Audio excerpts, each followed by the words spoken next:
നമസ്കാരം. മസാല ബോണ്ട് ഇറക്കിയതിൽ നിയമലംഘനം ആരോപിച്ചുകൊണ്ട് enforcement directorate ഒന്നാം പിണറായി മന്ത്രിസഭയിലെ ധനമന്ത്രിയായിരുന്ന ഡോക്ടർ തോമസ് ഐസക്കിന് നോട്ടീസ് നൽകിയതായുള്ള റിപ്പോർട്ടുകൾ പുറത്തു വന്നിരിക്കുന്നു. ഈ മാസം 12-ാം തീയതി ഹാജരാവാനാണ് നോട്ടീസിൽ നിർദ്ദേശിച്ചിരിക്കുന്നത്.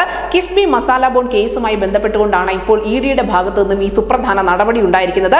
നോട്ടീസ് അയക്കുന്നത് കോടതി നേരത്തെ തടഞ്ഞിരുന്നു. എന്നാൽ അന്വേഷണം തുടരാൻ തടസ്സമില്ല എന്നും പുതിയ നോട്ടീസ് ഇഡിക്ക് അയക്കാമെന്നും പിന്നീട് ഹൈക്കോടതി തന്നെ വ്യക്തമാക്കുകയും ചെയ്തിരുന്നു. വ്യക്തിഗത വിവരങ്ങൾ ചോദിച്ചെന്ന തോമസ് ഐസക്കിന്റെ ഹർജിയിലായിരുന്നു ആദ്യം നോട്ടീസ് അയക്കുന്നത് വിലക്കിയിരിക്കുന്നത്. എന്നാൽ അതേസമയം തന്നെ ഇഡിയുടെ സമൻസ് തനിക്ക് ലഭിച്ചിട്ടില്ല എന്നും ഈ വിവരം മാധ്യമങ്ങളിലൂടെയാണ് താൻ അറിഞ്ഞതെന്നും ഡോക്ടർ തോമസ് ഐസക് പ്രതികരിച്ചിട്ടുണ്ട്. ഇഡിക്ക് മുന്നിൽ ചോദ്യം ചെയ്യലിന് ഹാജരാകില്ല എന്നാണ് നിലവിൽ തോമസ് ഐസക് മുന്നോട്ട് വെക്കുന്ന വാദം. News desk Malayalam.